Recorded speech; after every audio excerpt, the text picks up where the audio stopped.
مظہر بھائی توجہ فرمائیں. مظہر بھائی سفر کی دعا پڑھ لیں تمام مسلمین بھائی. الصلوۃ والسلام علیک یا رسول اللہ وعلی آلک وصحابک یا حبیب اللہ. الصلوۃ والسلام علیک یا نبی اللہ وعلی آلک وصحابک یا نور اللہ. سبحان الذی.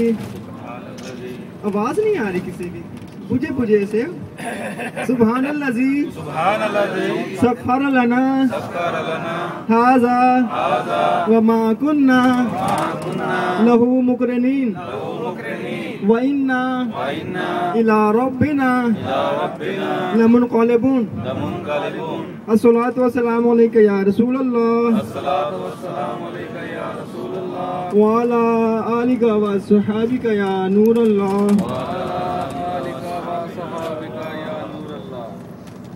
اب حسب روایت جس طرح ہر سال ہم جو روایت چلتی ہے اسی طرح حدیث پاک کا معنی و مفہوم ہے کہ جب میرے آقا نے ارشاد فرمایا کہ جب آپ سفر پر روانہ ہوں تو کسی ایک کو اپنا امیر منتخب فرما لیں. تمہارے اس بس کے امیر پہلے بٹ صاحب تھے, غلام عباس بٹ صاحب, تو انہوں نے کہا کہ ناصر صاحب ہمارے بس کے امیر ہوں گے. آگے جلوہ فرمایا ناصر بھائی.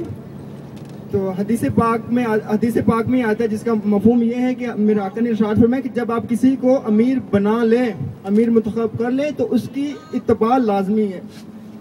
اس کی اتباع کی ڈیفینیشن یہ ہے کہ اتباع فرما برداری کی سپرلیٹو ڈگری کو اتباع کہتے ہیں. تو ابھی سب سے پہلے قرآن پاک کی تلاوت کی جائے گی. جب بھی قرآن پاک کی تلاوت کی جائے, حکم خدا بندی ہے کہ وَإِذَا قُرِّئَ الْقُرْآنُ فَاسْتَمِعُوا لَهُ وَأَنصِتُوا لَعَلَّكُمْ تُرْحَمُونَ, کہ جب بھی قرآن پاک کی تلاوت کی جائے تو غور سے سنو اور خاموش رہو تاکہ تم پر رحم کیا جائے.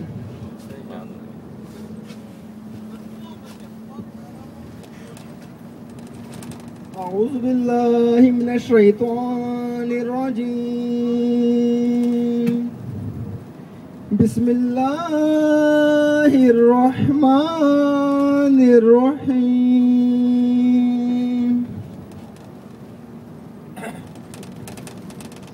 والتین والزیتون وطور سینین وهذا البلد الأمين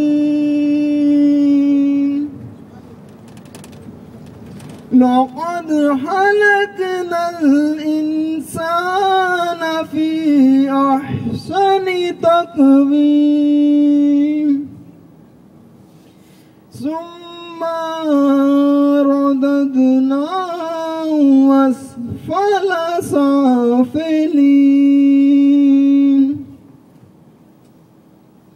إلا الذين آمنوا وعملوا الصالحات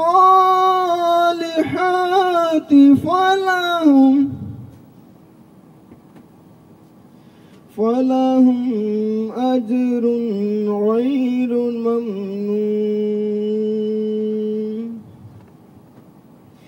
فما يكذبك بعد بالدين أليس الله بأحكم الحاكمين.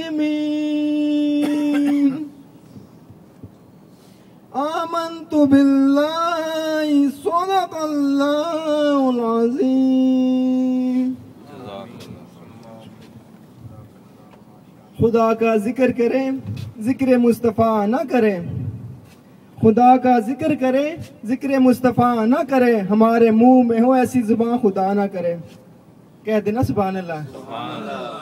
آج اس نیت سے سبحان اللہ کہے کہ سرکار کی محفل میں ہم جا رہے ہیں, اور جو ایک دفعہ سبحان اللہ کہتا ہے حدیث پاک میں آتا ہے کہ جنت میں اس کی نام کا ایک درخت لگا دیا جاتا ہے. نبی کے ذکر کی محفل منانا ہم نہ چھوڑیں گے, نبی کے ذکر کی محفل سجانا ہم نہ چھوڑیں گے, یہ نعرہ یا رسول اللہ لگانا ہم نہ چھوڑیں گے. کہو اگلے دو شعر پہ خدا کی قسم میرا ایمان ہے کہ کہو تو چھوڑ دیں گے ہم جہاں کی رونقیں ساری. توجہ سے سماعت فرمائیں.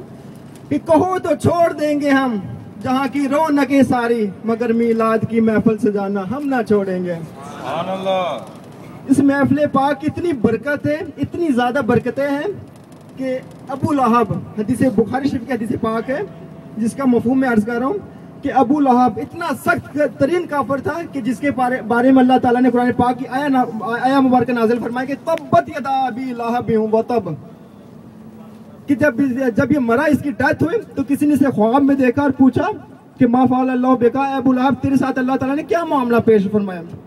تو اس نے کہا کہ میں بہت سخت عذاب میں ہوں، لیکن اس دن میرے عذاب میں تخفیف کی جاتی ہے جس دن محمد صلی اللہ علیہ وسلم پیدا ہوئے تھے، اور ان کی پیدائش کی خوشخبری میری لونڈی سبیبہ نے آ کے مجھے سنایا، تو میں اپنے بھتیجے کی خوشی میں، نبی مان کر نہیں، ایک بھتیجے کی پیدائش کی خوشی میں نے اپنے انگلی سے اشارے سے کہا تھا جا آج کے بعد تو آزاد ہے۔ تو ایک کافر نبی مان کر نہیں، بھتیجا سمجھ کر جو آقا کی میلاد کی خوشی منائے تو اس کے عذاب میں تخفیف کی جاتی ہے، اور جو مصطفیٰ کا غلام بن کر منائے تو اس کی کیا شان ہوگی۔ شاہ عبداللہ بر صغیر پاک و ہند میں حدیث پاک کو پھیلانے والی ہستی کا نام شاہ عبدالحق محدث دہلوی ہے۔ آپ مدینہ پاک میں مقیم تھے تو میرے آقا حضور نبی کریم رؤوف الرحیم کی زیارت ہوتی ہے۔ اب میرے آقا ارشاد فرماتے ہیں اے شاہ عبدالحق محدث دہلوی دہلی چلا جا، وہاں جا کر حدیث کی پرچار کر، حدیث دین پھیلا، حدیث کی باتیں کر۔ تو آپ فرمانے لگتے ہیں اللہ کے حبیب یہاں رہ کر میں گنبد خضرا کی زیارت کرتا رہتا ہوں، وہاں جا کر میں اس چیز سے محروم ہو جاؤں گا۔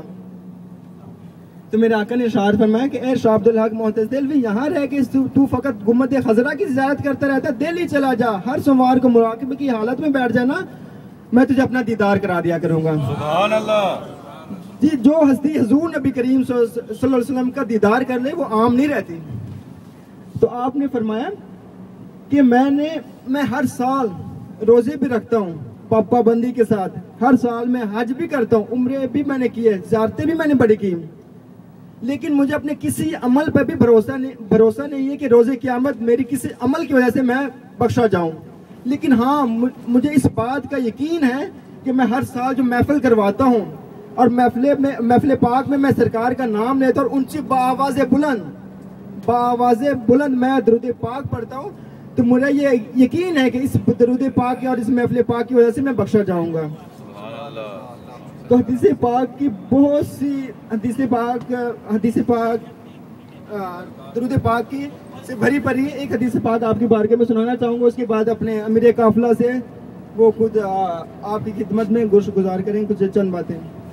حدیث پاک میں آتا درود پاک کی فضائل سے لحاظ سے کہ بنی اسرائیل کا ایک شخص جو نہایت ہی گناہگار، بدکار، سیاکار، ہر قسم کا عیب اس کے اندر موجود تھے۔ حدیث پاک کو یکسوئی کے ساتھ سماعت فرمائیں کہ ہر قسم کے گناہ اس کے اندر موجود تھے، ہر قسم کی برائیاں وہ کرتا تھا، لیکن جب وہ مرا اس سے لوگ اس قدر تنگ تھے کہ اسے کوڑے کے ڈھیر پر پھینکا ہے۔ تو اتنے میں اللہ عز و جل نے حضرت موسیٰ علیہ السلام کو وہی فرمائی کہ موسیٰ جا، میرے ایک پیارے کو تیری امت کے کچھ لوگ کوڑے کے ڈھیر پر پھینکا ہے، تو جا اسے کوڑے کے ڈھیر سے اٹھا اور اس کی تدفین وغیرہ اچھی طریقے سے کر اور اس کا جنازہ بھی خود پڑھا۔ جب موسیٰ علیہ السلام کوڑے کے ڈھیر پر پہنچتے ہیں تو اب کیا کچھ دوستوں کے ہمراہ تو کیا دیکھتے ہیں، یہ تو وہی شخص ہے جس سے پورا علاقہ تنگ ہے۔ چنانچہ حکم خداوندی سمجھ کر آپ ان کے جنازے وغیرہ کا بندوبست کرتے ہیں۔ جب جنازے وغیرہ سے تدفین وغیرہ سے فارغ ہو جاتے ہیں تو اللہ عز و جل کی بارگاہ میں ہم کلام ہوتے ہیں کہ اللہ عز و جل وہ شخص تو نہایت ہی گناہگار تھا، تو اس پر اتنی زیادہ کرم نوازی ہے، وہ کیسے؟ تو میرا اللہ عز و جل نے ارشاد فرمایا کہ موسیٰ علیہ السلام گو کہ وہ گناہگار ہے، بدکار ہے، سیاکار، ہر قسم کا عیب اس کے اندر موجود تھے، لیکن ایک دن توجہ فرمانا، ایک دن جب وہ تورات شریف کی تلاوت کر رہا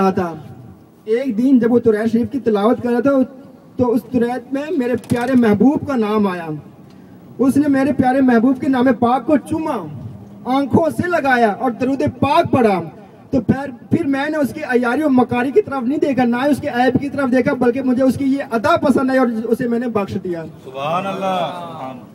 تو امیر قافلہ سے ملتمس ہوں کہ وہ آئے، چند باتیں ہماری خدمت میں گوش گزار کریں. ناصر بھائی. اللہ